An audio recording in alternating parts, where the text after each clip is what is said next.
Mesdemoiselles, Messieurs, bienvenue à Métro News. Voici les principaux titres qui seront développés aujourd'hui. Un nouveau cabinet ministériel a été installé ce mercredi comme le prévoit l'accord du 11 septembre. La cérémonie, initialement prévue à la primature au bicentenaire, a finalement eu lieu à la résidence du Premier ministre à Mussau. Enlèvement collectif dans le nord-ouest. Une vingtaine de passagers d'un bus ont été enlevés mardi entre Gros-Morne et Bassin-Bleu. Il s'agit du deuxième enlèvement collectif en moins d'un mois, réalisé par ce gang dans la même zone. L'Association nationale des magistrats haïtiens exprime sa préoccupation face au non-renouvellement du mandat des juges instructeurs dans plusieurs juridictions du pays.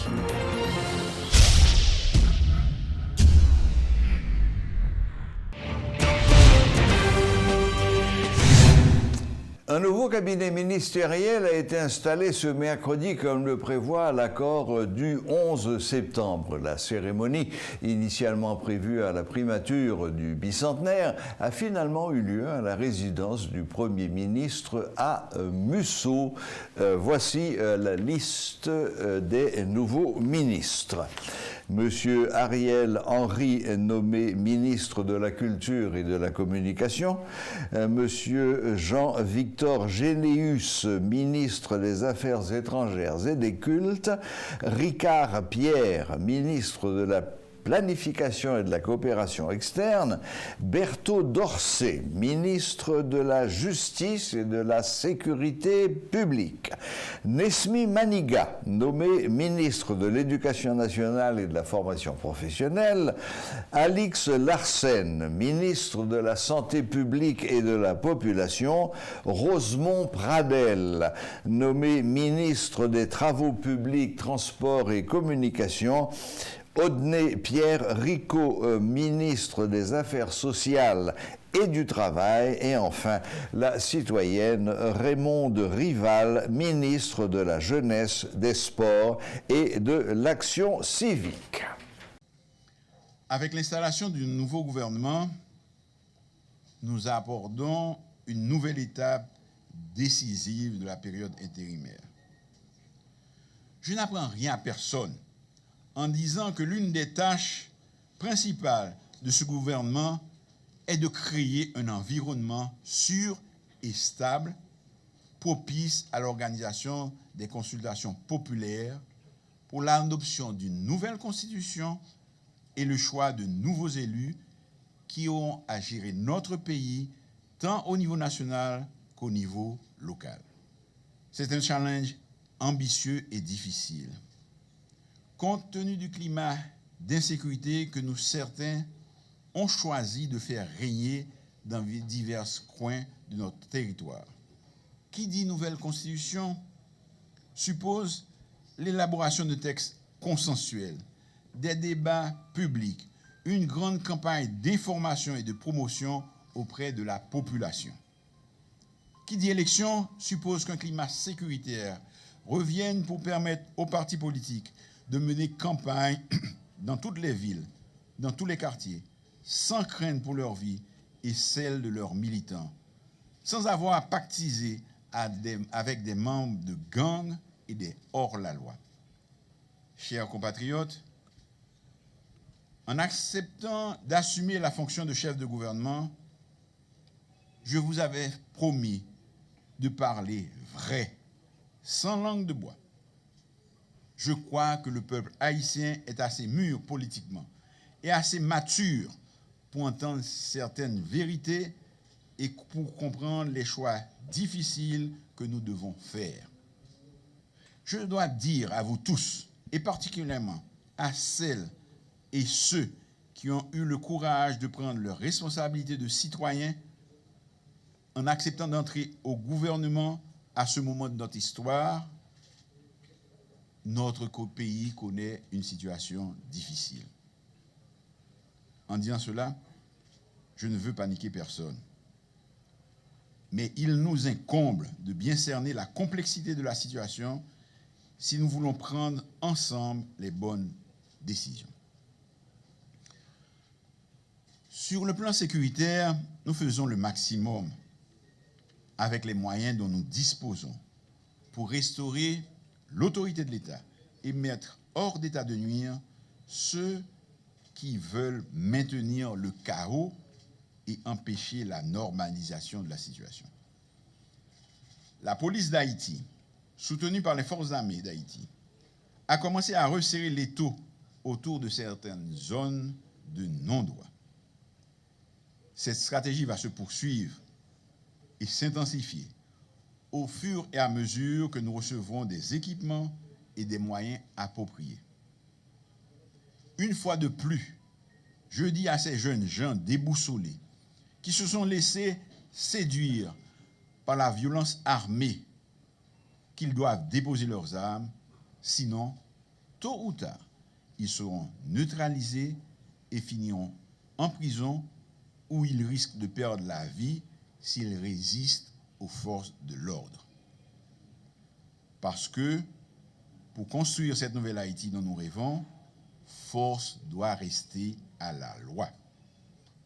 S'il y a une question sur laquelle nous pouvons trouver un consensus national, c'est bien sur la nécessité de rétablir l'ordre et la sécurité. J'invite donc tous les secteurs, y compris ceux de nos compatriotes qui n'ont pas adhéré à l'accord du 11 septembre 2021, à faire un faisceau autour du gouvernement pour nous croiser ensemble insécurité à qu'est l'ennemi Haïti quitté pour nous. Depuis nous parler de sécurité, de lutte contre corruption, de restauration autorité de l'État, il faut que nous parlions tout de système judiciaire noir qui est malade en pile.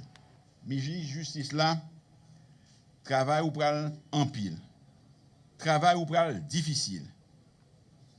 Mais même faire confiance pour avoir bon résultat. Parce que il y a un pile bagaille qui dépend du résultat secteur justice là. En particulier pour dossier président Jovenel Moïse là.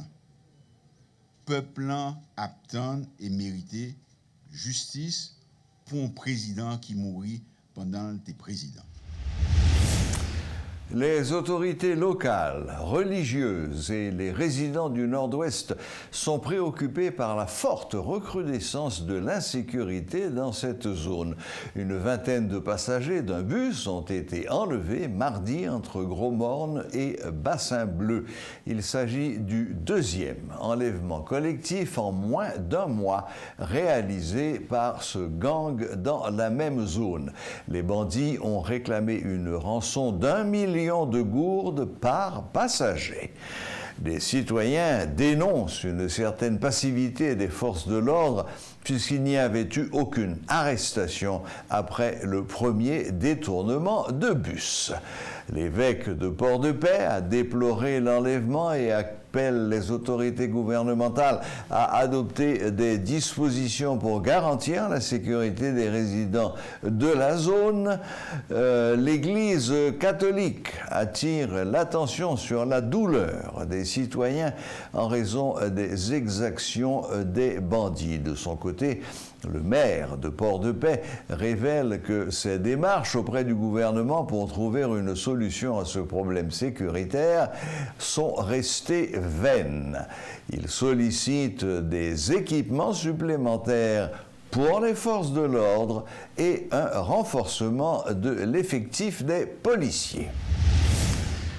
Le président de l'Association nationale des magistrats, le juge Jean-Wilner Morin, plaide pour une entente à travers un dialogue entre les membres du Conseil supérieur du pouvoir judiciaire et ceux de l'exécutif en vue de trouver une formule pour la nomination des juges dont les mandats arrivent à terme. L'augmentation de la population carcérale illégalement détenue est l'une des conséquences néfastes de cette situation qui pèse lourdement dans la balance judiciaire dont les justiciables paient le prix fort. D'après information que moi gagne, c'est que le CSPJ actuellement il travaille sur la liste des magistrats que doit proposer by exécutif là. C'est-à-dire qu'il y a gagné ont avancé qui fait déjà, c'est que CSPJ a, côté ma pas la voilà là, la finalisé liste ça pour le bail exécutif là. Maintenant, comment exécutif là pour le nommer juge, ça va dépendre de discussion qui va gagner entre le CSPJ et l'exécutif. Est-ce que c'est l'article 149 là, qui dit c'est conseil des ministres là, qui posait acte président de la République là, t'as posé, on va le prendre, on pas connaître.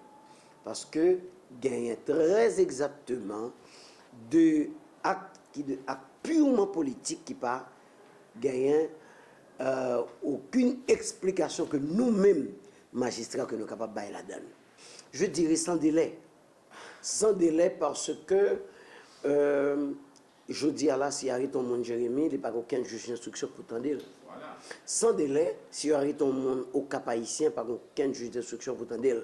Or, nous savons que l'article, je crois 26 de la Constitution, déclare, il dit si arrête ton monde, mon doit paraître devant le juge naturel dans le délai de 48 heures. Donc, nous avons une population carcérale illégalement détenue. Ça peut arriver à Jérémy, s'il n'a pas commencé déjà. Ça peut arriver au Cap haïtien, s'il va arriver déjà, et dans presque toutes les juridictions du pays. Donc, pour que cela n'arrive pas, il faut qu'il y ait une concertation, une harmonisation dans les actions entre le pouvoir judiciaire qui est exercé par les magistrats et l'administration de ce pouvoir qui est fait par le CSPJ et le pouvoir exécutif. Malheureusement, nous pas gagné un président de la République. Deux Haïtiennes vivant à l'étranger ont exprimé ce mercredi leur préoccupation face à la situation chaotique que connaît Haïti ces derniers temps. Merline Ulysse et Déborah Mathurin invitent les dirigeants haïtiens à agir vite afin de lutter contre l'insécurité et notamment la violence des gangs et le kidnapping. C'est pour nèg qui armé, bay pou en chan. L'Ochita non classe, y a parlé de Taliban. Genève sous côté lui, 400 Maozo sous côté lui. Donc, internationalement, moun sa yo reconnu. Côté aux jeunes âmes, qui est-ce qui va yo? Et qui sa âme sa observe pour le faire? Pour détruire propre même. Mais avant yo te rive nan niveau yo rive ça, qui structure qui te gagné en place pour jeunes garçons ça. Moi pas défendre gang. Gen un pays majorité jeunesse ça, yo fin l'école. Très éduqué. Yo pral vendre charbon, yo pral vendre poireau. M'a regardé un jeune normalien qui fin l'école, yo physiciste, la vendre comparaître. Donc jeune garçon ça lui-même s'il pas gagne une tête qui bien placée, il était capable d'inscrire dans Genève ou bien 400 Marozo ou bien à travers avec la plio. Donc moun ça l'argent, c'est pas chien fait danser, c'est moun qui fait danser. Ou non pays côté pas de travail ou joindre un monde qui a ba des milliers de dollars américains pour kembe stabilité et c'est la instabilité à fait combien. Donc il a continué pousser instabilité parce que dans l'instabilité ça pour rechercheurs tant comme qui a gardé c'est un business là. Dans l'instabilité ça plus ou plus violence parce que qu'on n'a pas qu'à passer sorti Mariani pour la ville parce qu'on passe Matissan il a fait violence sur ou pas qu'à sortir la ville pour descendre à Jérémy pays a divisé en deux qui est-ce qui est responsable est-ce que c'est gang jeunes garçons qui armés ou bien moun qui ba aux âmes côté âmes ça aussi comment on fait entrer dans le pays nous pas égarés nous c'est des moun qui connaît donc aussi longtemps que Haïtien pas qu'à ouvrir tête yo pour yo rentrer dans cerveau tête yo pour yo connaître que responsabilité changement Haïti c'est pour nous Haïtiens. Développement Haïti c'est responsabilité Haïtien. Il pas développement voisin ni moun qui dit aussi ça. Bien sûr, on voit les informations tous les jours. Je pense que Nikaba est mal tête vraiment. Et tous les jours, et surtout dans les conditions là dans lesquelles on parle de violences faites aux femmes, donc là c'est des violences même humaines, donc ça enfreint encore les droits humains, mais se dire que tous les jours, je ne sais pas combien de chiffres, on peut pas chiffrer le nombre de femmes qui se fait violer, le nombre de kidnappings, le nombre d'assassinats, le nombre de... Et ça, vraiment, c'est quand même assez effrayant. On se dit, est-ce qu'on a perdu cette humanité? Est-ce que le peuple haïtien doit retrouver cette humanité quand même? Et je pense que comme Merline le disait tout à l'heure, elle parlait d'optimisme, en tout cas, elle montrait son optimisme. Moi, je le suis aussi parce que je me suis dit, si on a pu faire 1804, on peut le refaire. Si le peuple haïtien est un peuple résilient, on peut continuer à se battre et à avoir nos droits pour la liberté et pour la paix. Avoir 6 points, ça me qu'a dit après ça. Pitié, 6 points. Voilà, la boucle est bouclée. Merci de nous rester fidèles et à la prochaine, même heure, même chaîne.